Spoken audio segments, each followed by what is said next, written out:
Hello, everyone, and welcome back to Taming the Perilous Skies, 100 Days to Launch. Thank you so much for joining us here. For those who are new, my name is Patrick Wimp. I am a screenwriter, a filmmaker, and a content strategist here at Spoken. And I'm joined today by Dr. Phil Marshall, the author of Taming the Perilous Skies, and Russell Nohelty, renowned author, creator, friend to all people, independent author and entrepreneur. Really happy to have you both with us today. How are we doing, guys? I feel great. Yeah, great. Glad to be back with you a week into our series. So I'm still alive. I'm still upright. So, It's all we can ask for. So, on our series, again, for those who are new, this is only week 2. What we're doing is we are tracking step by step 100 days to the publishing of Phil's debut novel. So, every little piece of that journey, from designing book covers to, the ins and outs of finding your market, which we'll talk about today. Phil, do you want to give us a little insight into kind of where we're at in the overall arc of things? Yeah, I'd be happy to. So week 1 last week was really kind of kicking off, why as a debut author, why am I doing this? So what are my motivations, my influences? What are my goals? What are my fears? So a very personal, sort of inward view of that. But this week is all about the outside world. So the market, the genre, who is this for? Who do I think I'm targeting with this work? And then from there, we'll take it through craft. We'll take it through technology and marketing and what kind of media. And then, leading up finally to the August pre-sales, and then finally September 12th, where sales will begin, we'll be pacing through a lot of the big topics of why self-publishing, and I tried traditional publishing, that didn't work out so well, and so we're going to be going through a wide variety of topics every week, the interviews, and then I'll do the daily check-ins like I've been doing this last week, and those are just tiny little videos. But today, we're super excited to kick off week 2 all about market and genre with somebody who's just about as knowledgeable about that for the self-publishing author as anybody on the globe. So it's awesome to have you. It's great to be here. Yeah, very amazing, Russell. Thank you so much for joining us. So, I kind of understand from Phil and from your bio that, you write some fantasy, you write some comics, but do a lot of this kind of entrepreneurial support, commerce support. Could you give, some of the people, the millions and millions around the world, a little bit of your background? Sure. So I wrote all those books and books on 2 bookshelves over on the other side. I owned a conference for a few years called Writer MBA that I started with my business partner. I've written something like 16 or 20 nonfiction books about the topic, including How to Thrive as a Writer in a Capitalist Dystopia, write irresistible books that readers devour. I have a bunch more that are coming out later this year. I wrote a Kickstarter book that was very popular. I like to say I have a very small niche of portal fantasy. And so I have developed all of these strategies to succeed well through direct sales, and I give them to more successful authors, and then they make $1 million. So that's kind of been the world, and I'm actually very, very happy with that. I've been a 6-figure author since 2017. And every time I try to write stuff that is not kind of in my wheelhouse or stuff that I really care about, I just end up being I could just sell widgets. I'm good enough at business to know that books are the worst business to be in. One of the worst businesses to be in. It's race to the bottom pricing. It's people that don't, there's unlimited supply. You're competing with people that have existed in the 1500s and before. You're competing against the freaking Bible for people's attention. And if you went to business school and you pitched this idea of I want to this market to people would say, that's ridiculous. Why would you ever do that? Sometimes it happens that your taste align with the market. I think of someone like James Cameron. or Steven Spielberg, just like they have very mainstream tastes. Like they're making the movies they want. It's just like a lot of people want those movies. Sure. Other people can really align themselves with the market and don't really care about what they're doing. Like they're like, I don't care if I sell 2 copies. To which we can talk about like how wrong they are. But I am very happy with my little, like, I have a bunch of hats that I wear. I do a bunch of things every day. I'm basically like semi-retired from like, I do what I want 60 to 80% of the time. And I get to write like very weird books and talk to people about the ills of capitalism. So like I'm living my dream life right now. That sounds incredible. That sounds like something we can all aspire to for sure. So, as we kind of track Phil's journey and this journey to self-publishing, you kind of alluded to a few things, right? Which I think in business terms might be like product market fit a little bit. And, either having those mainstream tastes, right, that play, far and wide, or finding some kind of niche or genre or kind of group of people who vibe with what you're doing. So, could you kind of talk a little bit about that importance that you alluded to for, again, we're kind of focused on helping new authors, debut authors, people who are trying to get over the hump and write that first novel. So how important is, I guess, genre in specific in finding that target market? Well, I think I need to step back for a second and talk about Sure. like a market overall, because a lot of people, authors specifically, are either willfully ignorant or thoroughly disgusted by like making money. Now, like some people care about the industry. Some people care about just like some people are like very, very black hat. It goes from like very white hat to very black hat. But like there's a large group of people, financiers, etc., that like are interested in the money and they care much less about the means by which they get the money.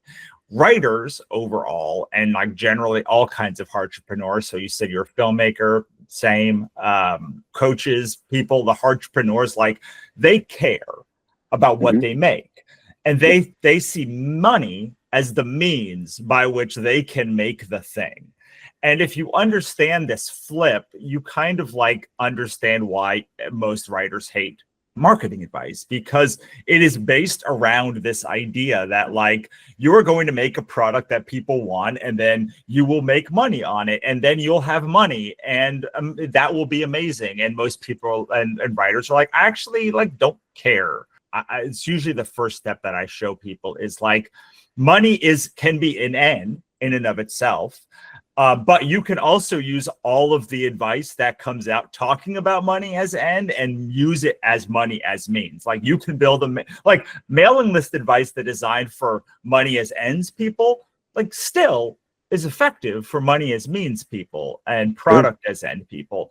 So you specifically asked about genres. So like there are 5 or 6 main genres. Like I'm just going to list them, the ones that we generally talk about, like, and I'm going to talk about fiction specifically because like this is about, so it's in descending order of popularity, romance, and then literally the entire rest of the industry can fit inside how popular romance is. Then thriller, crime, mystery, and all of the rest of the industry can basically fit inside like this. And then you have like these 3 other ones that are kind of like the other genre ones, which is sci-fi, buoyed up by colonial sci-fi and a couple of other subgenres, fantasy, and they kind of swap. But then way far down in 5th is horror. And so like, and this is, I'm talking about Amazon basically, which is really important in genre when you're talking about like how to find your market, because like this is on Amazon. On Kickstarter, this is very much flipped until romance readers really started flocking to the platform in 2022. Horror was horror, then fantasy, then sci-fi, then like really everything else like could fit. And again, like horror was massively very popular. And then when you look at like other formats. In movies, if you're an independent movie maker, you are almost Horror. assuredly going to make a horror movie. You just Yeah. are. Like, you're going to make a contained horror movie because the odds that you will have success with it and be able to make the next movie will be very, very high. So when you think about genre and market, you need to say, okay, I want to make this product. I'm going to make a horror novel. And so I want to make this horror story.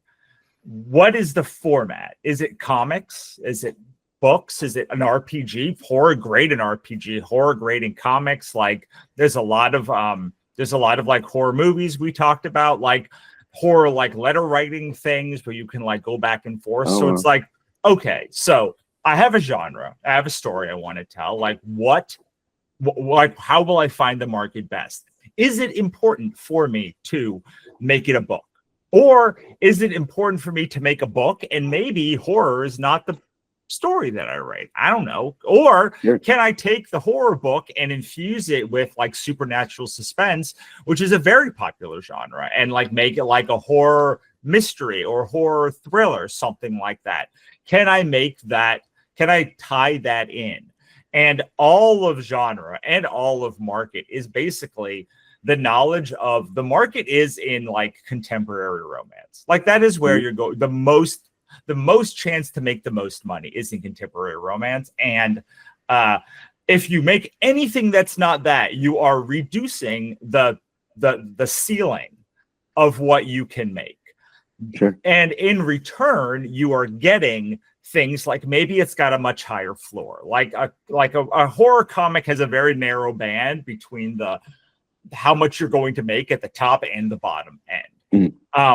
And so all of this stuff is like, do I care about the format and I can change the story, or are these two things really, really, really important? In which case, I'm going to make a horror novel, and I swear to God, I brought it all the way back. Everyone's like, where is he going to come to the point? Here it is. If you are going to make a horror novel, the ceiling of what you can make is pretty low. The floor of what you can make is 0. So if you go in and say, I'm going to write a horror novel, you must do so with the idea, with the knowledge that you will probably make very little money. And so if there are horror novels that do really well, but the odds, the probability is that you will make very little money making your horror novel. And if you know that, then when you make a little bit of money and come and say, why did I make money? I can say, there was no reasonable expectation that you would make money. People ask me all of the time, why does my esoteric novel about like penguins in Madagascar sell 50 copies? You're like, well, like there's probably only 50 people in the world that want, there might only be 50 people in the world that want to make this thing. And you might have found it. I don't know.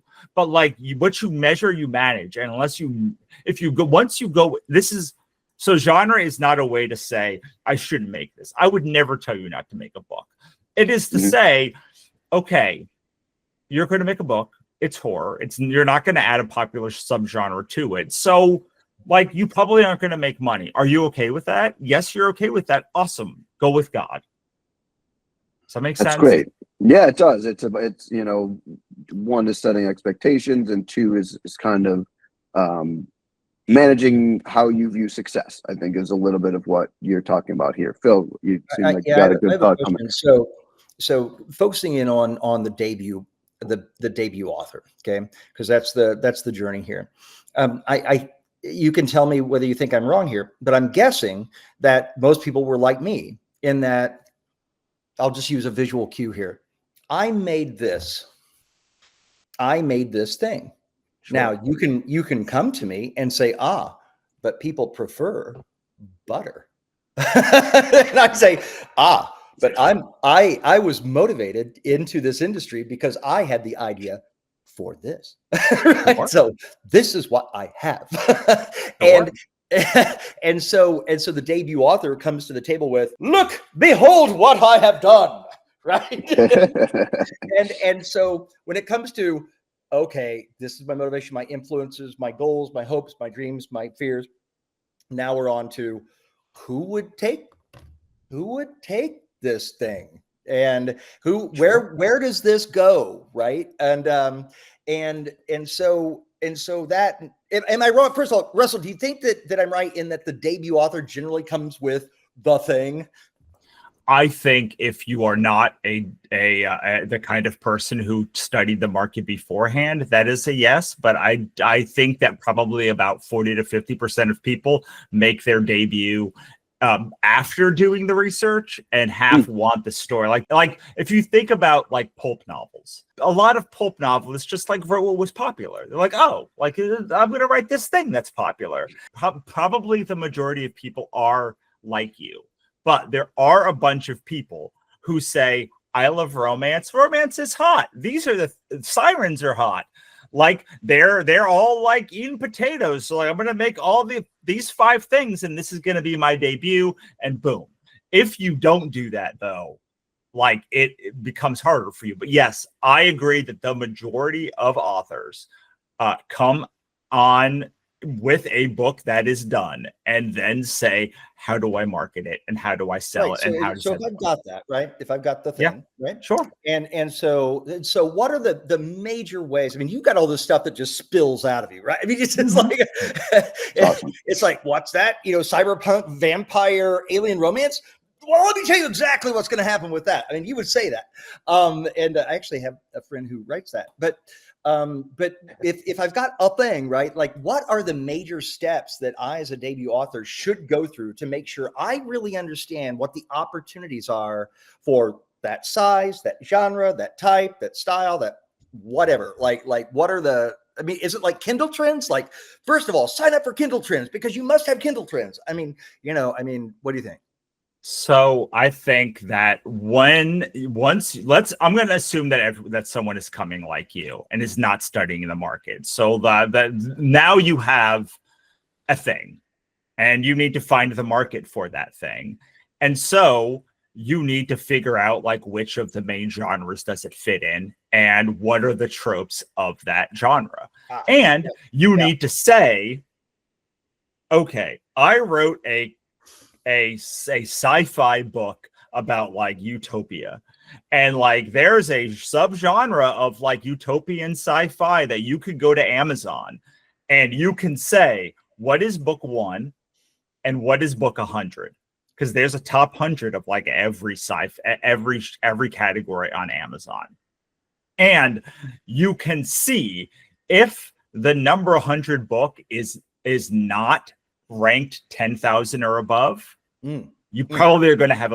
and you want it more like the higher it goes, the better. But like if the 100th book rank is 10,000 or below, then like you are in a genre that probably is not that popular. And that's, the room isn't big enough. You need to be in a bigger room. I would never say not to write the book of your heart. I just want you to know, like, we are talking about how to actually like do the thing to be like, what is the potential of this series?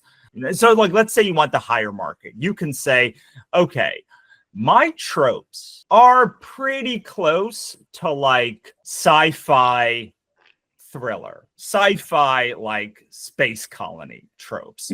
So like maybe I didn't write a sci-fi but maybe I can like fit it into this more popular trope that has a better chance of like catching fire. But what tends to happen, just gonna be honest, because like we're all being honest here, is somebody reads a bunch of books. Like one thing you have to realize when you're like a debut author is you have read more books in that genre than like 99.9% of people. But if you want to, you need to know these are the tropes. 1, 2, 3, 4, 5. These are the expectations. 1, 2, 3, 4, 5. This is where the most alignment is between my book that exists. You've written the book, so like you can't do anything. We're not going back to like change the whole book from the ground up. Like, you're going to release this book, so like where can you make the alignment the best? between expectations and the reality of your book. Right. And Right. Because if you lie about your book, that's not going to help. Right. Exactly. Yeah. And so tell us about that. So I love, by the way, your whole top 100, make sure it's 10,000, 10,000 or above. Otherwise you're in a relatively small room, right? Which is okay, but just know that you are. And so when it comes to just like, I'm hard sci-fi, but I also say, but it's also, I used to say, I don't say it right now, but I'm like, it's also techno thriller. It doesn't live up to techno thriller nearly as well as it lives up to hard sci-fi. It's like square down the center of the fairway on hard sci-fi. And so that's what I went with. But when it comes to just what are the tropes, right? I mean, I think I may know the tropes. I probably have a second sense about the tropes, but how does one land on what are the tropes? Do you just use Chat GPT and say, what are the tropes? I should read Trope Thesaurus. There's a trope by Jennifer Hilt. There's a regular one, and there's one for sci-fi and fantasy, and one for romance, and there's a whole bunch of them. And she has a great Substack about tropes called Trope. We'll put that in the notes here. That's fantastic. I figured if I had Jason Gurley, the cover designer for Hugh Howey's books, to do my cover design, I was good on hard sci-fi, but I suppose my words should probably work as well. We'll see about that. Well, but the question is, what? So hard sci-fi is anything that has anything that is like hard science based qualifies under hard sci-fi. So I would say that, like, okay, so one of the biggest things that we need to discuss when we talk about finding your genre and your market is like, what is the subgenre? It's not enough to be a romance. It's not enough to be a contemporary romance. It's not enough to be a small town romance. It's like, what kind is it's a second, there's like second chance, bully romance, there's like so many subgenres. And like, granted, romance is so big that they can have all of these genres, but I would say that like a purely soft sci-fi would be like Hitchhiker's Guide to the Galaxy, and a purely hard sci-fi would be The Martian. And all sci-fi exists on that spectrum between The Martian and Hitchhiker's Guide, but like Hitchhiker's Guide is nothing like The Martian. So I would say, great, you have a hard sci-fi book. What is this in what subgenre? Gosh, and there I thought hard sci-fi was the subgenre. What we're trying to do here is say, like, a billion people are going to go to Amazon this year and look for books. And when they see your cover, how can I, without ever interacting with this person, tell them that this is the right book for them? Okay, so this is the hardest thing for debut authors to understand, is like, none of this is about you. Your words aren't about you. Like, none of this is about you. What it is about is whether your book is the right conduit for the transformation that the reader wants to take. We need to say, this is the transformational experience that I'm going to give. These are the things inside that are going to give you that, and make it have the best chance of somebody who takes that journey being someone who's going to love the book, because that is how you build a fandom. If most people who are debuts say things like, I made a cover because it's the cover I really wanted, and you're like, okay, well, like 70% of the people who buy that book don't like it. It's not because the book's bad, because like, you put it in Amazon's Amateur Sleuth Cozy Mystery and there's like 10 murders in it. And like, that is like what happened. Like, I made a book called My Father Didn't Kill Himself, and I put it into Amateur Sleuth, which is which is a cozy mystery genre. And cozy mysteries, like, murder is like the fourth most important thing. There were no like bake shops, there were no coffee shops, there were no quaint cozy cooking scenes, like there was no romance, like none of the things that you would expect from a cozy mystery were there. So when people bought it, most people didn't buy it unless I literally sat in front of them and was like, this is the book, I did it, I made this book. or people were already in my universe and said, okay, I don't know, like I like Russell, like I'll give it a try. So when it was just organic discoverability, the people that would find my cover would say, A, that's not a good cover.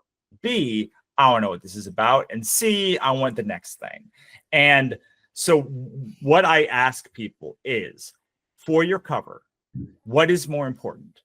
That you have the cover of your heart or that your book is read? Okay, can I just interject that Sure. I'm going to be A/B testing 2 covers. One is my heart and one is market. Sure. And so, so yeah, I mean, I get that, I totally What get the question is also, is that what the market wants at the time? Because like usually trends change every 6 months to a year. Sure. So just because something wins now doesn't mean it will never win. The cover that I made first will never win. I love it, but like it is not a genre. I've been doing this now 10 years. It's been up, and like it has never had a cover that like is saleable. That is why hiring someone who does the same covers is so important, because you then have the option to say, what the trends are. So you ask, like, how do you find the trends? One is you look at the top 100, you look on all of the platforms, you check, you go around, not just on Amazon, but Barnes and Noble and all of this stuff.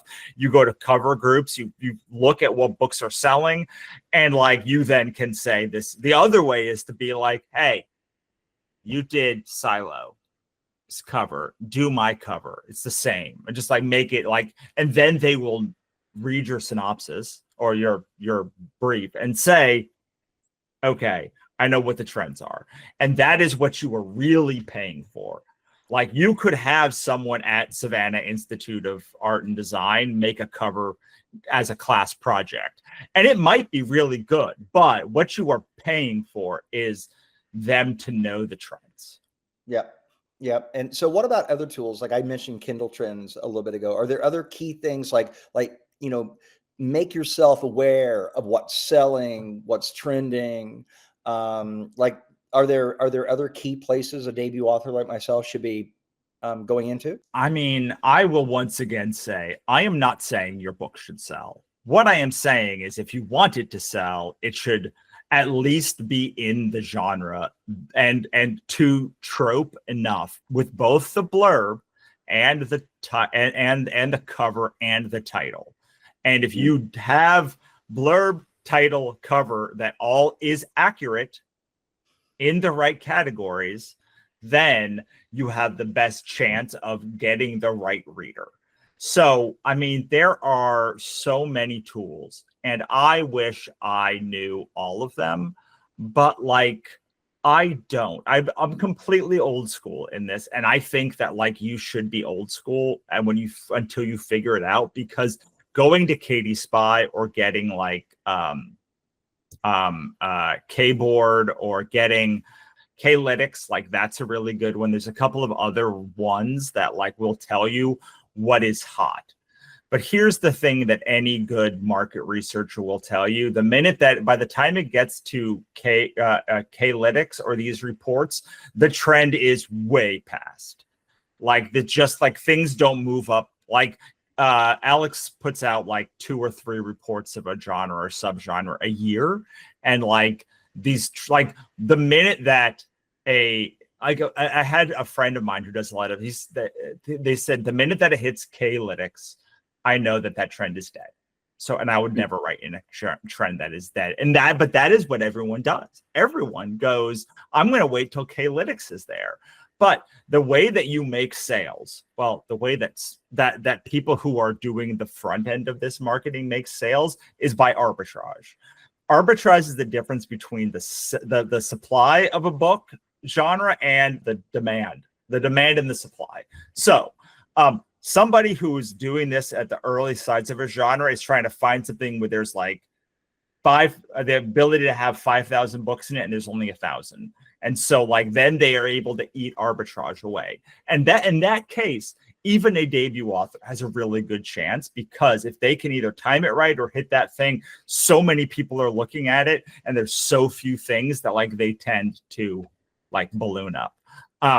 That said, like I think that the biggest folly of authors, one is that they think they're going to have success on one book, but two is they don't understand the fundamentals of selling a product and marketing that product, and they wait for people to tell them. Whereas you could just go to Amazon, the top 100, and there's a bunch of titles. This is like all of the ones that are selling now are there. You can use Katie Spy, you can use Publisher Rocket, you can use things like that, but like you could just with your eyes go. You could go to all of the best reader groups on Facebook and Reddit and just join.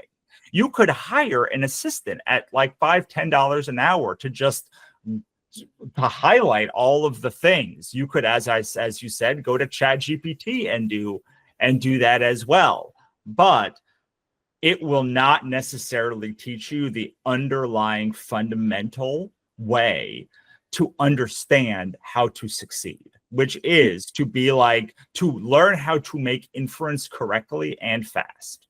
And when you say to learn how to do inference fast, you mean from trends? Is that what you mean specifically?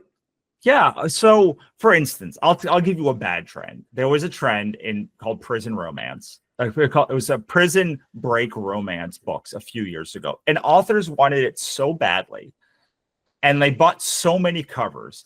And anyone who knew anything about marketing could look at this trend and be like, no one's going to buy these books. You hoping that people want to read a book is a bad reason to spend a bunch of money writing a series and marketing it. Prison Break romance, there was a buzz that was going to be the next big thing. Is that what you're saying? Like there was some sort of like in the author community, and the cover artists all went wild and did like a ton of covers, and like it died because it was a bunch of people who hoped and wished and thought they understood. And they saw the cover report. They saw the covers and were like, there's so many covers on prison romance. So like, it must be time for prison romance. Whereas like, if they stepped back and just like thought for 5 seconds, like it probably would be like, the things that sell are like billionaires and bad boys, mafia, and like sweet small town romance, and like neither of those wishes are fulfilled by being in prison. It's just like not if like romance is a wish fulfillment fantasy, and like I can see how you would want to be whisked away by someone in the mafia and protected and all of that stuff. I can see how you would want to go to like a homey small town, but like no one wants the conduit to be prison as the setup. So I went to prison and then like yes, and so like what I think all of those things are great, and the ones that you said are great, but like the thing that authors don't have, even when they've done a bunch of books, is like the ability to inference like easily. And sometimes you make that inference like we talked about earlier, and like, I'm going to try Prison Break romance. I don't care if no one buys it. I want to write this. It's fun. And like sometimes you win, but usually the odds are against you if you don't know how to like make. So like there are all sorts of things that you can do with your book that give it slightly more advantage. For instance, if you're writing a cozy mystery, you could make them a psychic, or you could make them a witch. I'm like, witches just get more traction in cozy mystery paranormal. You could have them own a pawn shop, or you could have them own a baking shop or a cafe, and like you could not have a romance, but like you would be way better shape if you could also include your romance in your cozy mystery. And that doesn't even go into the fact that cozy mystery authors are 7 times less likely to be 6-figure, 7-figure authors than people who make non-cozy mystery. Well, so one question I have is on a topic you brought up initially, and that is format. So there are trends that aren't just like the fluctuations in appetite for genre.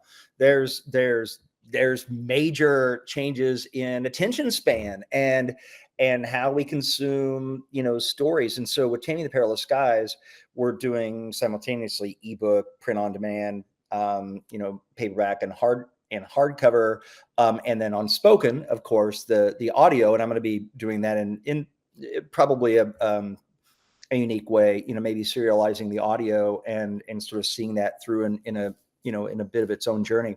But with regard to other things that we're doing is interactive. There will actually be an interactive part of Taming the Perilous Skies where people can interact with the world of 2076 that exists and ask it any questions. And we're also, and Patrick's gonna be helping me on this. We've got a number of people involved in Spoken. Patrick, our other colleague Joshua, and then Russ Nickel, the lead writer of Helldivers 2, the top game in the world, but he's a great screenwriter. He's a good friend and an advisor to the company. And so I'm going to be working with all of them to create the storyboard and basically the scene layout for doing the AI-driven motion picture for the book. And so we're thinking about different formats, different ways of consuming story, even if it's not the book. You know what I mean? And so what do you think about format? I mean, anything? Okay, so let's go back to genre and we're going to tie it in. Okay, so you now have a genre. You have a genre, you have a subgenre, you have tropes. Like my question would be, okay, let's line this up in every format. And like, where does your, like, what does it look like in all of these formats? Like if you make a fantasy book, especially a cozy fantasy, you should probably also make an RPG if you can afford it, because like an RPG, like a tabletop role-playing game is like very popular. It's way more popular than fantasy books to do like a fantasy tabletop. There's not a great track record of debut authors making a ton of money on one format. But like a game, actually you could make one game. You could make one game and like keep making modules for it for the next 10 years in your world. And like if you're the right fantasy author, like there's a very good likelihood that you would have success doing that as long as it's good. Whereas similarly on Royal Road, like Royal Road, if you like serialization, there is a big fantasy market. And similarly with like Radish or other places, Dream on like romance. Like there, if you're in romance, there's a ton of dating sims that like dating sim companies that like do dating sims. It's probably a pretty good odds that like you could, if you do it right, make money or at least bring a new audience. And what's the tie-in there, Russell? Is it story? Is it just that what the end consumer is getting is more story? Well, what I was going to ask, Russell, is it sounds like you're kind of leading to almost like what aspects of story, like what tropes fit best in each space, right? Like if you're doing a role-playing game, there might be elements that, RPG players want to interact with that aren't the same as book readers. And so like with Phil creating like this bigger world, it's like what works for each format. Yeah, exactly. I think that's absolutely accurate. And again, I'm not telling you to do or don't do any of these formats. What I am saying is like if you do a dating sim for your hard sci-fi world, the odds of you making a lot of money from it or making it worthwhile and getting the traction that you want, whether it's discoverability or monetization, are pretty low. Publish and make a dating sim, because the people are not coming to the story for that core moment. Well, I just have to say that I did create, I am, thinking about creating a dating app. I'm 57. I've always been single, and it's called Jaded. And, sure. And so, right. But you can see how like your hard sci-fi story probably wouldn't be a good fit for Jaded, right? No, but interactive, like an interactive technology of the future, right? And sure, motion picture, right? I mean, these kinds of things are. But this is actually a very interesting part of the topic. And you were doing, you absolutely brought some great examples out with the RPG and what have you. And that is that format and bringing story and building that experience around can be pretty creative, right? I mean, it can be a very creative endeavor. Yeah, absolutely. And I would say, like, if you want to be in these 10 formats, let's say you were in 10 formats, and you had limited resources, you would want to be like, okay, book is the one that I want to do. Then, like, the one that has the most likelihood of bringing me a different audience or a new audience is J. And so maybe I would prioritize it to get like you already are. You made Shifter Squirrel Romance. You made it. Like, you made the book of your heart. Like, now maybe don't make every format of your heart, because like you're just going to make your life harder. Like, maybe wait until you find traction for that squirrel book, and then like make like the dating sim for squirrels. Like, make that one 15th. Again, not that you shouldn't make it. Just like, we need to prioritize. Like, I know a lot. So let's go through the priorities. So okay. Ebook, paperback, Sure. audio. Sure. If those are priorities, then like that's your priorities. What would you say though? Is it different? I mean, those three probably don't really differ by genre, do they? I mean, aren't those the three? There's no one size fits all. So like, maybe I created a book and a comic book, and like, I don't have a large print book for my book. Like, I don't have audio for most of my books, but one of them has a card game. So like, I like, one of them has coffee associated with it, and like the rest of them don't. I never did that a second time, but like, that was sure a fun experiment. So like I would say, if you just want, like, the priorities are the ones that are the easiest are to get your books into as many formats as possible as like, but I think that is more heavily weighted to people who know their story works. Like, you have a debut. You don't know if your story works. I would not tell you to like translate the books into 6 languages. Like, I would not say like to like turn your like make a multicast audio thing. There's one clarification. That is, anybody watching this series is going to know that automated multicast generation with voices designed around every single character automatically, quickly and inexpensively is now available to you. It's here. It's right here. Of course, that is accurate. But like, my overall point is like, well, this goes back to genre and market. It's like, well, if you have a horror book, maybe you do want to get that audio drama out before the audio book. Like, maybe you put the audio drama out first. Like, where are the people that are going to funnel into the book experience most? And I can say, if you do sci-fi, you should probably do a Kickstarter first. You should probably then have a hardcover, a ebook, and I mean, an AI assisted audio of some type is like you said, a reasonable investment. Doing things like hiring a full cast, or like doing translations into other language, and it's like, okay, so you can do other language translations, but you probably should keep to the 5 that we know are profitable, like Spanish, well, like Dutch, German, French, Italian, Spanish. Like, don't go into Swahili first. You only have so much focus. And that's right. And just keeping that debut author in mind, the focus, right, is critical. Keep to your essential formats, but you can do some creative fun things around it for those who, find the little tidbits of universe and world and character that you've littered around.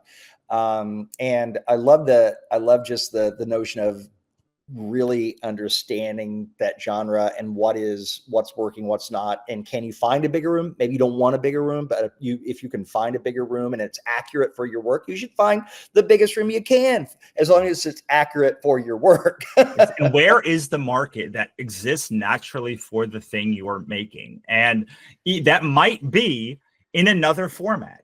I'm not saying don't make this format. But it could also be on a different platform. Like, Kickstarter is just a better platform for most spec fiction than Amazon is. Like, and there's also like only a couple of genres that you would even consider being in KU, Kindle Unlimited, with, because like that's where the authors are. So the question is not like like the question of genre is, I made this book. Look at how pretty it is. How can I find the people who are most likely, the most people who are most likely to fall in love with it? And that partially is putting it in the right genre and subgenre and keywords. That is partially making sure the cover and the blurb and then the title are zippy for like that group of people. But it's also, okay, I have this perfect encapsulation of the thing that I want. Now, where is it that I can find hard sci-fi humans who will love this? And will they love it in book form or other forms? So again, Kickstarter is just a better platform for most sci-fi people than Amazon is, unless you're going to throw a lot of ads into it, at least at like the beginning. So like probably I would start there and see where it is. And then I would say, okay, is there any other place that the words inside here really sing? Royal Road, maybe, like Radish, like whatever, like people on this platform with Wattpad, people in these platforms without me having to do any other work, they will appreciate this thing if I bring it to them right. I'm going to ask you about one thing you said, and that is fantastic. Kickstarter. Kickstarter has always a bit confused me, because I always think of Kickstarter as they're supporting you to, in the future, deliver a product, right? As opposed to, I have this, right? My friend said it best years ago. I said, you have a big publishing company. Why are you on Kickstarter? And he said, because there's people there that want to buy the book. And if there's people at a place that want to buy my book, I'm going to be there. And that's like, I think that's just, that's really interesting. Right. I've never even considered it, because I'm like, I've already written the book. I don't need support to go write the book. And so I didn't think it was for me, but you're saying, no, it's people supporting the delivery of your book, but it's okay to have the book ready to go. It's just, you're kind of leading up to pre-sales and then launch is what I'm hearing. yeah, I mean, I would also say you definitely you want to have like an original cover, like a cover for that one, like a deluxe edition. So the book that we just had, I'm doing a workbook that I'm only doing on Kickstarter and my website. I've done like audio commentary, VIP calls, like all of this stuff. Cool. Like you can't get it anywhere else, so there is exclusivity. But yeah, I mean, KU requires exclusivity, but I suppose you could do the Kickstarter hardcover, you know, the nice hardcover in tandem with that. That's not sure. Yeah, it's special for those people, or even some of these other format things that we're talking about, right? And or that's you can really just put it on before you launch the book. Like you can have the book all on for pre-order. The book just can't be live and on other platforms while it is in KU, but it is not in KU until the book launches, as far as I know. I'm not going to I'm not going to be liable for someone doing this thing, but like I work with a lot of people, and it is 90 days from the launch day of your book, and you re-up it every 90 days. So you can put a book out, and many of my friends will put a book on Kickstarter, and they're like, if you are wide, this is the only place you can get this book. But again, unless you are in a few genres, it's probably going to be better to be wide than it is to be in KU. In reality, I don't know, like you can do anything. Like you can like being an author is like, especially when you're a debut author, is like about embracing like planned serendipity. I do a lot of traveling, and like planned serendipity is the idea that like you make a couple of plans, loose outlines, you show up in a city, and chaos happens. Right. And like calamity ensues.